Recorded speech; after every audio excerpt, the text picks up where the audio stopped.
So it's all to play for still. I think so. Do you want to bet against us?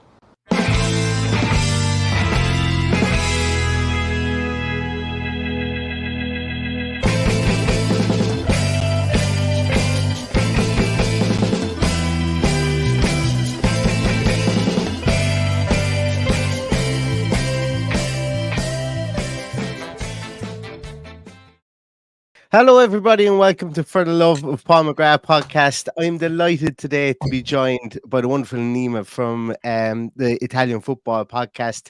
Obviously, to talk about, as the heading says, Nicolo Zaniolo, somebody who looks like he's going to be doing his medical for Aston Villa tomorrow, and we should see him in an Aston Villa shirt, I would imagine, barring that he doesn't, that something isn't picked up in the medicals, because I'm sure, Nima, that there's something we will be talking about his previous injury history, I think, at some stage over the next 20 minutes or so. But how are you today?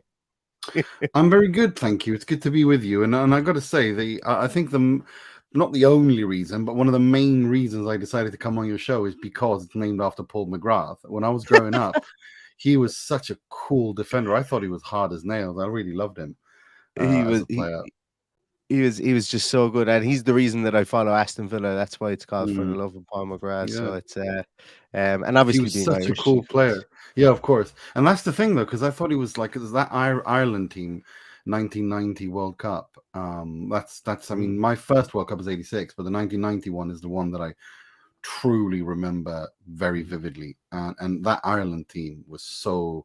They really charmed the world, didn't they? The way that they went about it, and he was such an important part of that. So absolutely, and you know what? We might never make a World Cup again. The way things are oh, don't say that. I hope so. We're crossing our fingers. We're crossing our fingers that Evan Ferguson turns into a 400 goal a season striker at some stage. That's what we're crossing our fingers for at the minute. But less of the Ireland talk and more of the Italian and the Birmingham talk, because as I mentioned there, it's pretty much a done deal at this moment in time. Nicolo Zaniolo, prodigious talent in his day. Well, I say in his day, he's only 24. It makes him sound like he's over the hill, but prodigious talent. And signed by Monchi for Roma, really came into his stride at Roma, and then there's this kind of what we're going to call a blue period, like Picasso's blue period. You know, where things kind of just. They weren't the same anymore for him. Injuries came, Mourinho came, and then he ended up in Turkey. And I'm very much paraphrasing an awful lot of what happened in between. And I'd love to get your opinion on it. Maybe just give us a synopsis of how his journey through Italian football and onto Turkey went, because there's a lot of pieces written about it. There's a lot of things said about it. But, you know, he's gotten this moniker as somebody who's a bit hard to deal with, and I'm wondering, is that true? So if you could maybe start at the start and take it straight, if there is such a thing.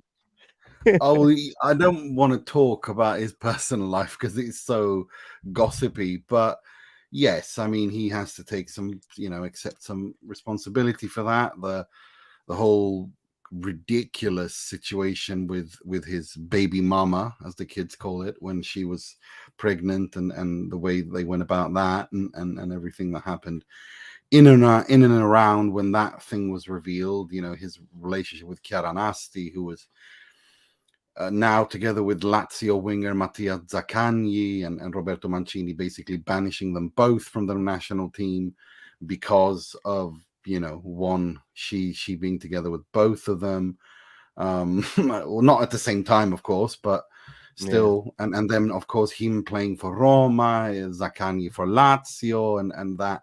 So there is that. And then, of course, his mum on social media is also. Yeah, I was going to. I've been tiptoeing around when to bring up his mum on social media because.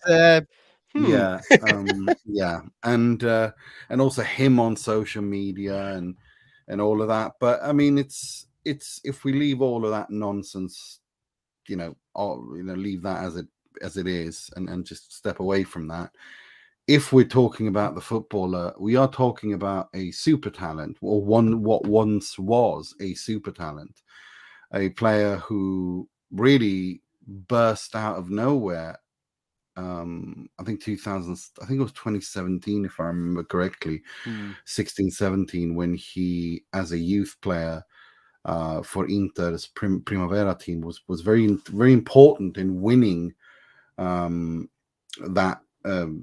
league for the youth team, the Primavera team. And he was also called up by Spalletti for an Atalanta Inter game in the 32nd round, if I remember correctly. 0-0 draw, which he didn't play at all. He was on the bench the whole time. But yeah, it was in 16-17 season. Yeah. Sorry, 17-18 season. And then in June of 2018, of course, Spalletti wanted Raja Nainggolan, and so he went to Roma as part of the deal that took Raja Nainggolan to Inter. And immediately after, he really impressed everybody just in training sessions, and was called up to the Italy national team. And then we saw, when he started playing that season, what an absolute beast he was. Powerful, very, very powerful attacking midfielder, technical, left-footed, just powered through. Was this perfect balance between power, physique, technique, and just dribbled past players. And of course, Italian football things kind of cheated out of him because of these horrible injuries, 2 ACLs, one on each knee, which really stifled and stopped his development. But because there's no doubt in my mind that we're talking, had he not been injured, we are talking about a player who, if he had stayed at Roma a little bit longer, despite all the nonsense, he would have been playing for one of the biggest clubs in the world, maybe in the Premier League, maybe in the Real Madrid. He was absolutely unbelievable. He truly, truly was. He was a unique talent. I've never seen anything like him in Italian football before. Yeah, he was. I remember hearing about him at Roma, and it was one of these ones whereby there seemed to be a lot of young talent coming through in 18, 19, 20, between Inter, between Roma, and then there was, but Italian football wasn't exactly at its strong point then.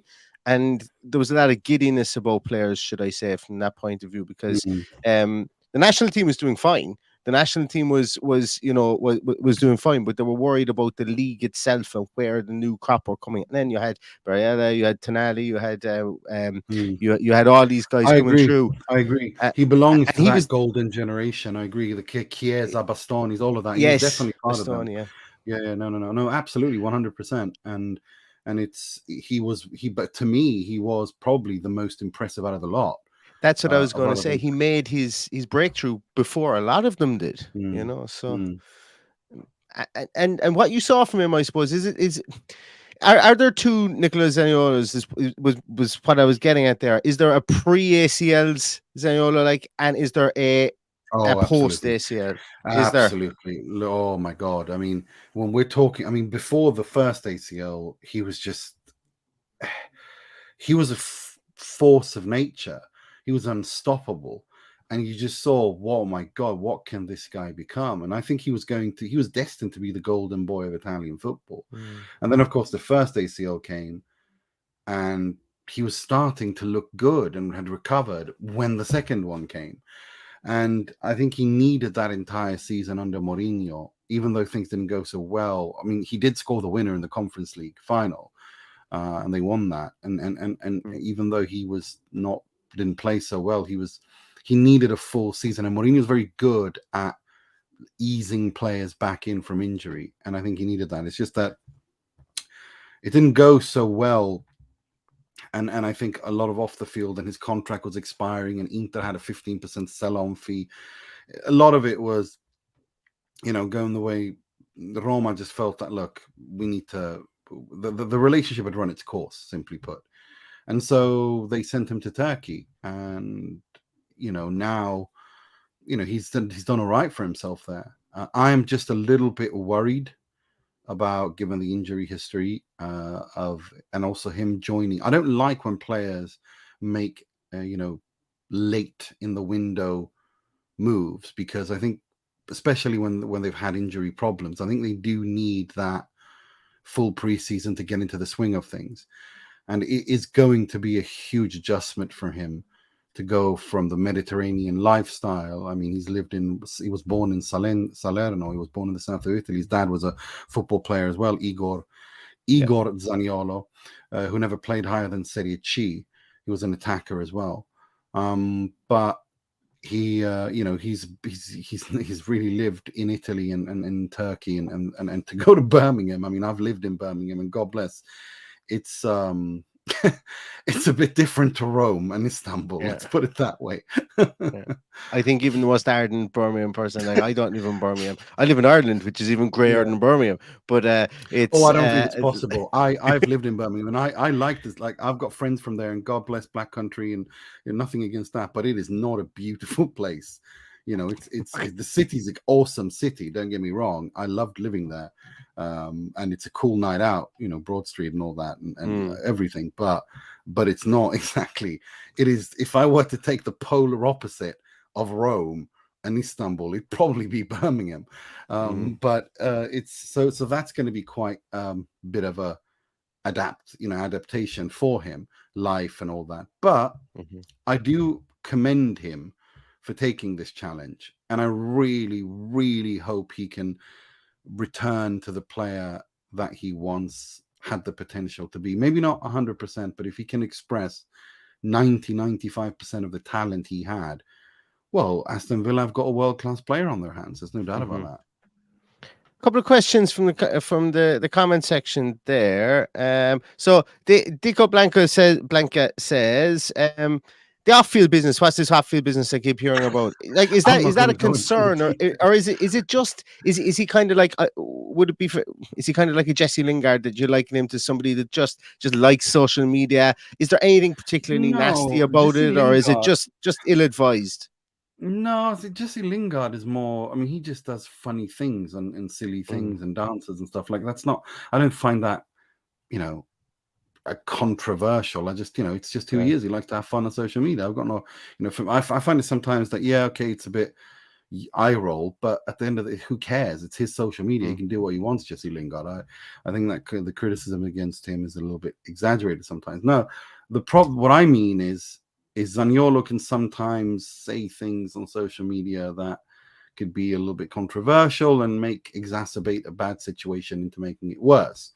And of course, the whole baby mama drama that was going on. And is this the first I've heard of the baby mama drama? I'm Googling this with Google Translate on after this, because I didn't hear this before. No, it was surreal. And also, if you know Rome, and you know that the city of Rome is this kind of, they've got their own celebrities that are pretty much only famous in Rome. I mean, nowhere else in Italy. They've got their own singers, and Rome is a fascinating place. It's like you only have these Roman celebrities, if you know what I mean. They are, and he was kind of sucked into that kind of, a little bit, into that whole thing. And I think, he was still very young, and I think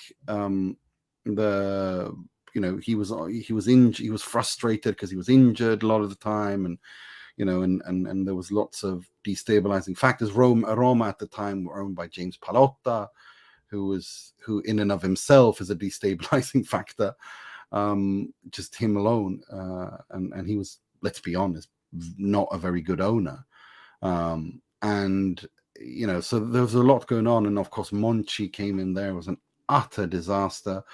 So and Rome in and of itself, the piazza, the environment around that club is very, very, it's crazy. It's intense. And you have to be very mentally strong, like Mourinho or Capello, someone like that, in order to take care of that, to handle that, because it's a very heated and hot-headed fan base, and it's the city of Rome and everything that comes with it. So, I think he was ready for all of that, and then the injuries and frustrations and all that. So no, I think he is. I think, let's see, now that he's been in Istanbul for a year, I think he's matured a little bit. I mean, he's been teammates. If I'm not mistaken, he's been teammates with Mauro Icardi. And if we're talking baby mama drama, and if we're talking just general, I mean, I call them the Kardashians, because there is always something going on with them, and they can suck everyone into their own kind of vortex of insane reality show TV drama. So he stayed away from that, and that's good. And he's focused on his football. And I'm really, I was a bit surprised to read that Aston Villa actually went for him, but I was happy, and I really, really hope that they give him a few weeks, at least 3-4 weeks, to get into the swing of things. And because I think that there is a player there. There really is. I mean, for me, it's just about the injuries. You got to give him some time because he is coming back. It's 2 years now since the second ACL. Almost, and so I hope that he can do something, because again, like I said, if he can just express 95% of that potential that he has, you have a world-class player on your hands. There's no doubt about that. So I think you've kind of well, maybe you haven't answered the question, but I think you've tiptoed towards it, should I say. The next question that we have here is from Danny. He says, how's he going to get on with Emery with his drills and tactics? And I suppose I'm going to elaborate on that, because you mentioned somebody here who seemed to have been young, caught the bright lights, and maybe was easily led from the celebrity lifestyle, should I say. You mentioned he's coming to Birmingham. Maybe this could be the perfect move for him, where, let's be honest, the people of Birmingham won't be long telling him if he's getting up above his station, so, which is good, which is always a grounding factor. But he's coming from Mourinho, who is obviously somebody who's very intense. He's a big character. He's always going to overshadow a club in a lot of ways. Sorry, the players. He's always going to overshadow. He's coming into Emery here, who's a very nurturing manager, who's a manager who likes to plan nearly every player's every step on the field. And without knowing the person, the guy personally, yourself, do you think that maybe that's something he's probably looking for now to rescue his career? Absolutely, I think Unai Emery is the right manager to have here. I think I think Unai Emery at Aston Villa is an interesting choice, and I also like that Zaniolo coming in under him is something I agree everything you said about nurturing and understanding and seeing the person behind the player and all that stuff, and try to get the most out of him. I think he's matured a lot in the last 2 years, and also I think he sees, look, if this is the Premier League, you make it here, this is the best league in the world, the most marketed league in the world. Everyone's eyeballs is on you. You make, if you do make moves and make a name for yourself in the Premier League, then you're a superstar. Then you're exactly what you want to be. But you have to make it work, and you have to deliver. And that's that. I think he's under no illusions there. And the next question we have here, I suppose, kind of moves on from this. It's going to be from Matthew Bamberg. I'm going to tie these two together, so I'll rattle them both off after each other. So, do you think he can make the adaptation to the game? We've seen plenty of players from Serie A, like Felipe Anderson, Melo, McKennie, Damsgaard, all these guys. They've all struggled when they've come out of Serie A. Can he buck the trend? And also, Sai says, will he be suited to play in the pace and physicality of the Premier League? So, kind of those two together, can he buck that trend of the Scamacas of this world who've come here with huge reputations from Serie A? Yeah, but Scamacca played all of last year with a meniscus injury, and then he operated on that. Yeah. So, we should, and also, for the love of God, he went to play for David Moyes, for Christ's sakes. I like Scamacca. I'm a Scamacca fan, so I mean, I wanted a midfielder. Did you not see what his own teammate, I think it was Michael Antonio, literally said last season? He's a great player, but when you play as a striker for David Moyes, you're feeding off of scraps. I mean, it's like, if we're talking dinosaur football, I don't even know what to call David Moyes. It's like his foot. I feel like I'm a kid again watching English football from the 1980s every time I watch a David Moyes team play. It's so not what Scamacca was, and so I think, again, I think it's a physicality issue. I think it's more than that. I am worried about the intensity on what impact it has on his knees. If he didn't have those 2 ACLs, I would say I'm not worried at all. If anything, Sandro Tonali has shown, just, I know it's just been 1 game, so I think, you know, it's these tired old cliches of the intensity and power and pace of the Premier League. Like, no, if a player's good enough into that's modern football: pace, intensity, high press, being able to absorb press, being able to help out and press yourself, whether you're a number 10 or a number 9 or a number 3. Like, that's just part of the modern game. My only concern with him is if his body can take it. That's the only thing, because of those serious injuries. That's it. Other than that, technically, physically, who he is, no. He, as I said, I mean, the talent and the raw talent is there for sure. And do you think, obviously, he's come as a winger / somebody who plays behind that central striker? Coming into this Aston Villa team, there is a wide opening to be a strike partner for Ollie Watkins, to be somebody who can potentially, you know, step in if needed for Ollie Watkins. Cross our fingers, touch wood, that we don't lose Ollie Watkins, because he is the only, outside of Cameron Archer, he's the only striker we have at this moment in time. do you think he's probably destined to make that move now? If he's like, if after 2 ACLs, he's still, obviously, look, you don't lose talent in your feet, but what you can lose is speed in your running, and, you know, and so on from an ACL. Do you think maybe the move to a more central position, and maybe to a striker's position, maybe a number 9 role, would suit him? I've seen him play in some games as a false 9. And he has been played in that position, so he is used to it. It's not completely new to him, so he could cover for it. But I still think that number 10 role behind the striker is where he's at his absolute best. If you were to tell us, like you mentioned, his strengths were power, there were pace, there were, you know, when he broke into the team, and, you know, time will hopefully bring those back as well, maybe not to the same degree. But if you were to talk about maybe some of the frustrating parts of his game, what would they be? I think the thing that's annoyed me with him is sometimes his body language can be really frustrating and negative. But I mean, again, he was very young back then. That's what I would say. And also sometimes, not when he was younger, he's sometimes, you know, like all young players, wanted to maybe didn't follow instructions and maybe wanted to show off a little bit, as young technical players like to do. But I think that would be unfair to talk about that today. I mean, he's 24. He's not the 19, 20, 21-year-old he once was, and he's matured. So that is that. And again, like I said, my biggest concern, mate, is can his body take going from Turkey to the Premier League given his injuries history? That is the major concern. So there is a risk involved here. I want everyone to understand that we are talking about a super talent, a diamond in the rough, but one that has had 2 ACLs in his short career.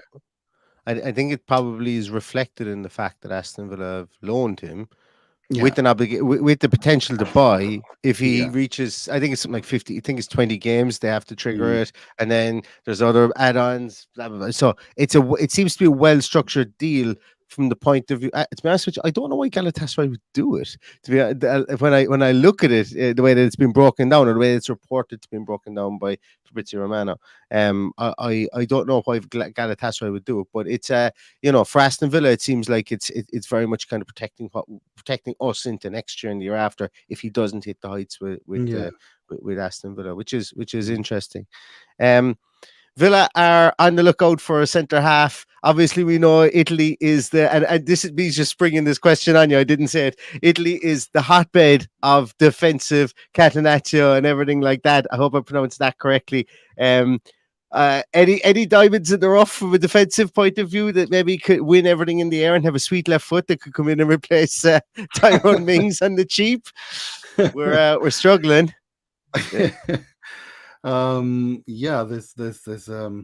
There's a few, but I wonder if Villa can afford them. I mean, you know, Bastoni is the first name on the sheet. I don't see him leaving Inter, where he just signed a contract extension where he plays Champions League football and wins trophies every year.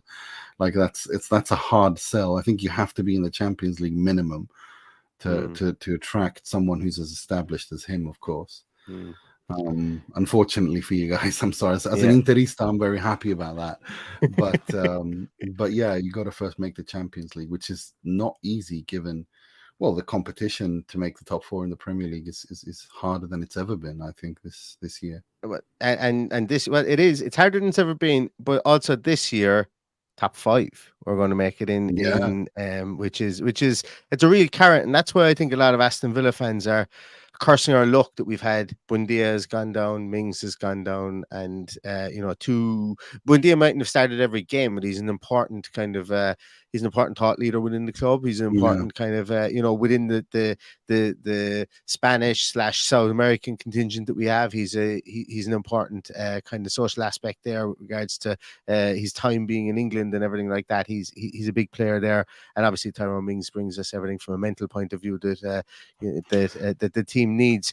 I'm seeing in the comments that the people want Roger Ibanez. I wouldn't wish Roger Ibanez on my worst enemy. I mean, honest to God, this guy, when he left Roma to go to Saudi, Lazio, their bitter derby rivals, replied to that announcement with a crying emoji because they were sad he was leaving, because he cost Roma so many derby wins against Lazio. He was like, they used to, this man had so many mistakes in him that I honestly think I think you should be counting your lucky stars that Roger Ibanez is not going to Villa and that he's already gone to Saudi. He's one of the worst defenders I have ever seen in the Serie A, ever. Really? so much mistakes, like the important, costly mistakes that this guy has done. It's just, and it's so you should be happy. You should be happy. But, do not wish for Roger Ibanez on your club. and he couldn't even decide whether he wanted to play left back or left centre back either, and it depended on what day of the week he woke up on, I think, where he wanted to play as well. I did a piece on him for a scouting series. He had talent, but as you say, the risks were there. Like if I win the Euro Millions in the morning and 300 million made its way to my bank account, I'd be giving Aston Villa as much as they wanted to sign Giorgio Scalvini from Atalanta. Anyway, that's who I would be giving the money to sign. If we're talking, that guy's going to be good. Yeah, I mean, that if we're talking about talented central defenders in Italy, Scalvini is like the one that is right now, being touted as the next one to kind of break through. But there is I firmly believe that the Chiellini retired because Scalvini was there. He just said, I can go now. I can go now. You really rate the kid. I like that. I do. I think he's very good. Yeah, I think he's brilliant. Here's the thing, though. When it comes to Atalanta, on all their players, I'm a little bit worried because we've seen it so many times with Atalanta players that they only seem to function and express themselves at their best in Gasperini's Atalanta system. And I think someone like Scalvini, he's still young, so I'm not writing him off. There's lots of potential there, and there's no doubt about that. But I need to see him start to deliver the goods a little bit more consistently, and also, for the national team as well, before we can really say something. But there's no doubt about what you said, that he is an incredible talent. I mean, there is no bigger right now centre back talent in Italian football in terms of Italian players. You're absolutely right about that. There was, I can't remember his name. I think actually might be at Atlanta as well. I can't remember his name. Caleb O'Connell. Yes, he was like, I saw him play under 17s for Italy, and he was like a full-grown wrestler. He was a huge bull of a man, huge. The first 3, 4, 5 times I saw him about 2 seasons ago, the presence that he had, he was like, they just couldn't go past him. But then last season he had a huge dip, and I'm just praying, because for me he was better than Scalvini. Caleb O'Colly was the one I was watching. I was like, what have Atalanta unearthed here? This guy is like, he's 17, 18 years old, and he plays like, well, you said Chiellini, but I mean, he's got that kind of nastiness and and physicality about him, which I was so impressed about. But yeah, no, I'm with you on that. I think they've got 2 really interesting defenders for sure. He was Ireland. It was Ireland under 19s, I think, or maybe it might have been under 21s. But this guy was like, I remember I googled him afterwards, and I went, he's only what age? Like he was playing like 3, maybe 4 years above his grade.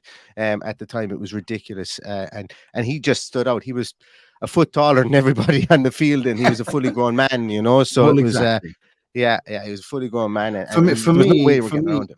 for me, that's Cesare Casadei a little bit Yeah, at youth level, because he's Leicester, such a full-grown kid, and he's been full-grown for 3-4 years. He's only 20 now, but when you're a full-grown man at 16, 17, and you're playing other 16, 17-year-olds, you're going to look much better than maybe you are. But that kind of evens out once you reach first-team football.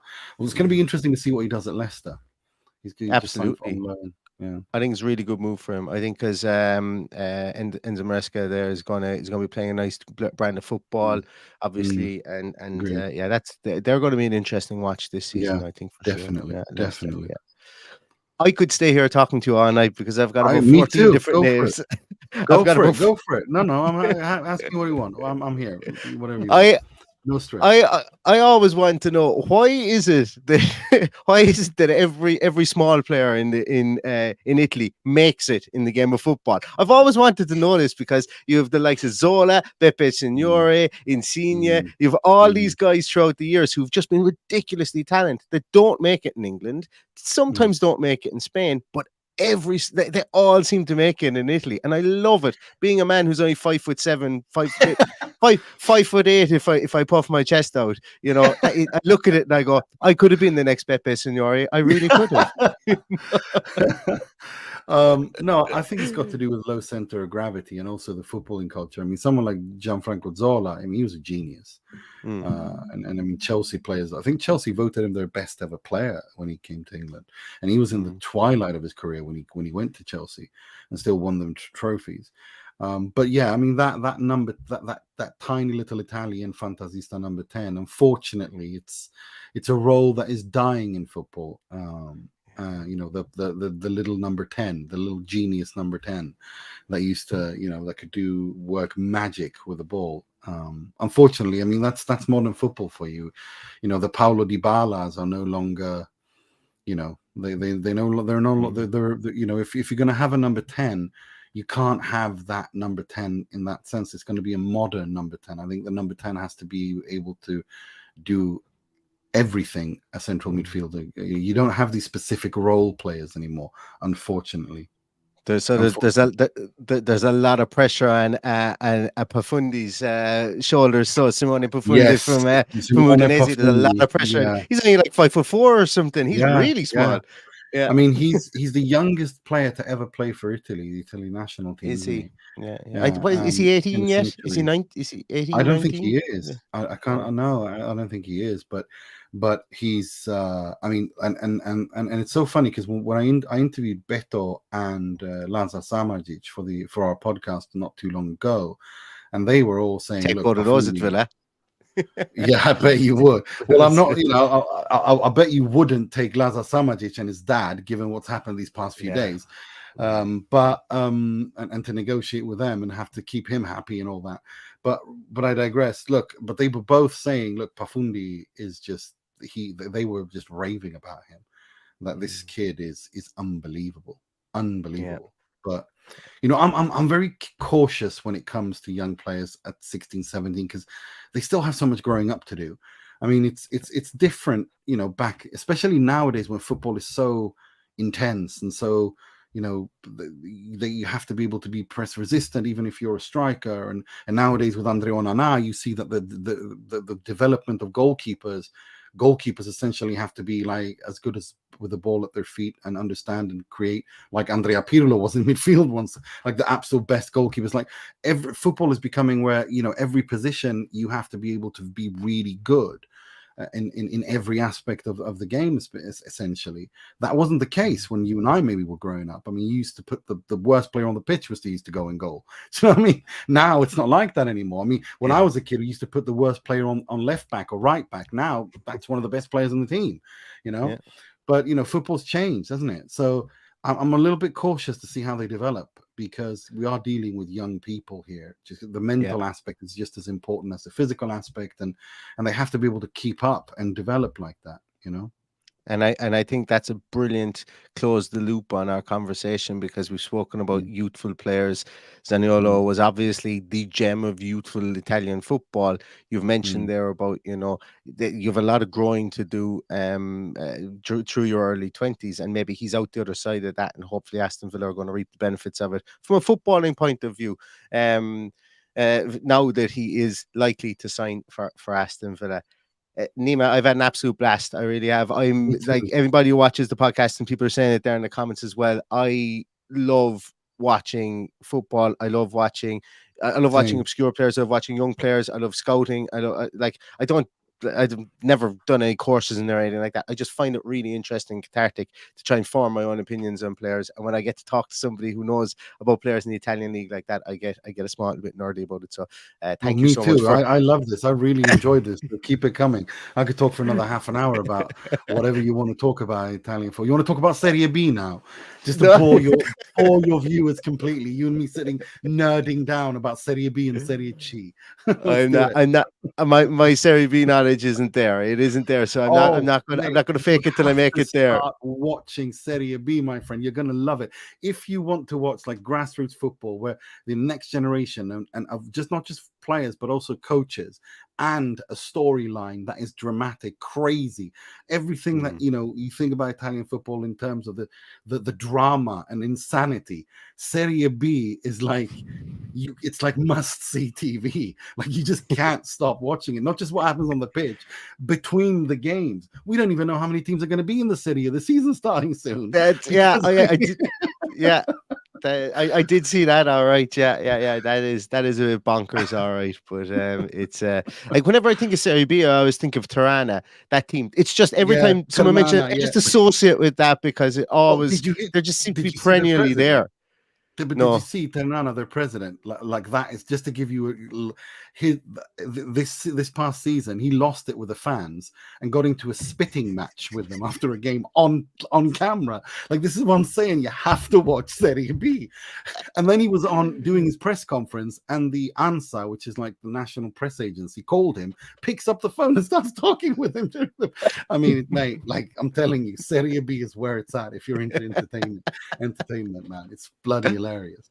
Oh, absolutely excellent. I'm definitely going to start watching. I'm going to pick a team, and I'm going to support the team. And let me know who you're supporting. Let me know who I definitely will. Do you have a favorite team in Italy, by the way? I've always since I've been a kid, the Irish TV used to have 3:00 games in from the Premier League on every single Saturday. It was like they forgot to turn them off here for years. But we also used to get Italian games, and I started. I'm going to be honest with you. AC Milan would be my team. They're the team that I always just kind of.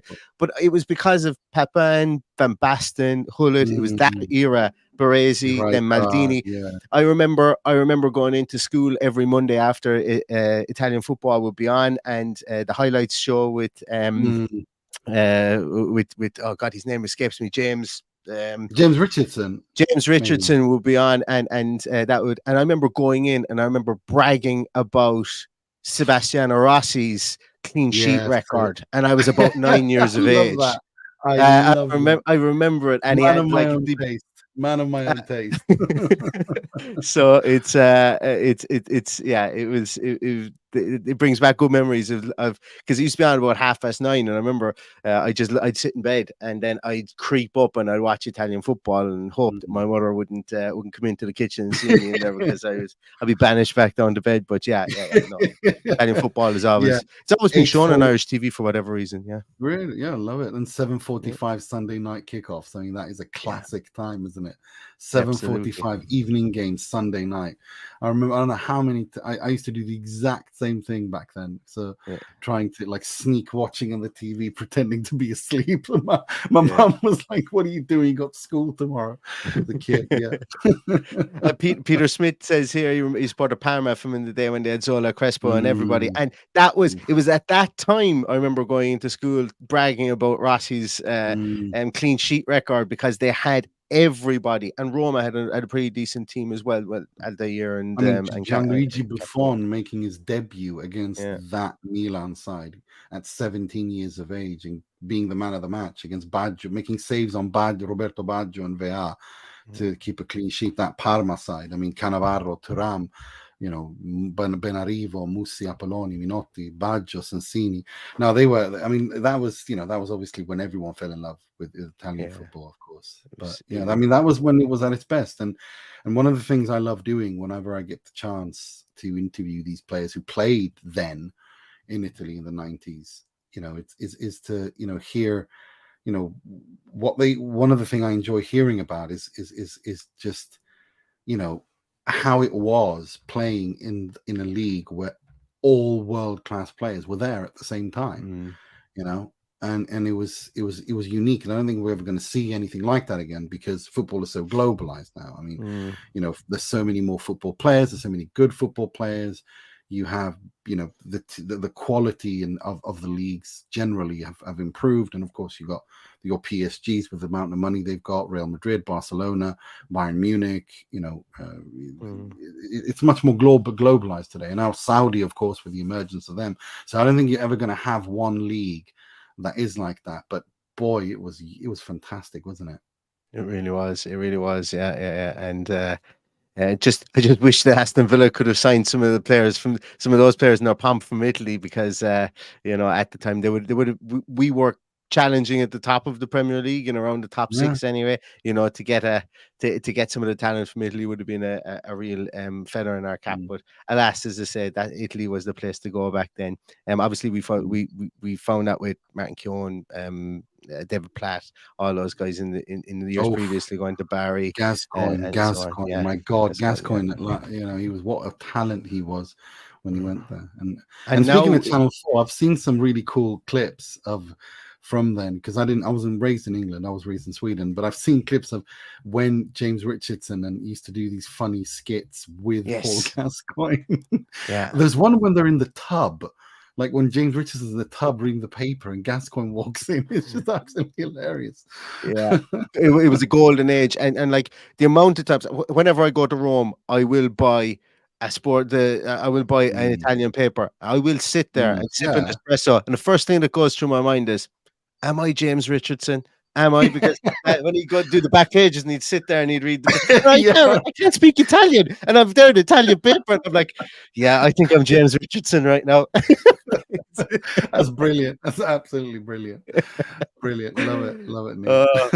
Yeah, exactly. Well, listen, Nima, as I said, I really could sit here and talk to you all night. I have a baby monitor here in front of me, and I'm terrified. She normally wakes up around 10 o'clock every night, so I'm terrified that she's going to wake up. We're going to have to run.